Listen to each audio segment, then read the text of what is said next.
బయటికి తీసుకెళ్లొద్దు, మీ పిల్లలకి అస్సలు ఇవ్వద్దు. Number 1, preserved fruit juices.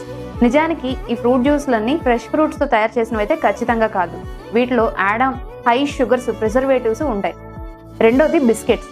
దీంట్లో ఎక్కువగా ఉండేది మైదా, షుగర్ లేదా సాల్ట్. ఇవి పిల్లలు ఎక్కువగా తినడం వల్ల వాళ్ళకి మలబద్ధకం వచ్చే అవకాశం ఉంటుంది. మూడోది లేస్, కుర్కురే, బింగో లాంటి చిల్లర తిండ్లు. వీటిలో ఎక్కువగా సాల్ట్ కంటెంట్ ఉంటుంది. పిల్లల పొట్ట సైజు చాలా చిన్నగా ఉంటుంది కదా, ఇవన్నీ తినేసి పిల్లలు కడుపు నింపేసుకున్న తర్వాత మనం వాళ్ళకి అన్నం పెడితే వాళ్ళు తింటారా? ఖచ్చితంగా తినరు.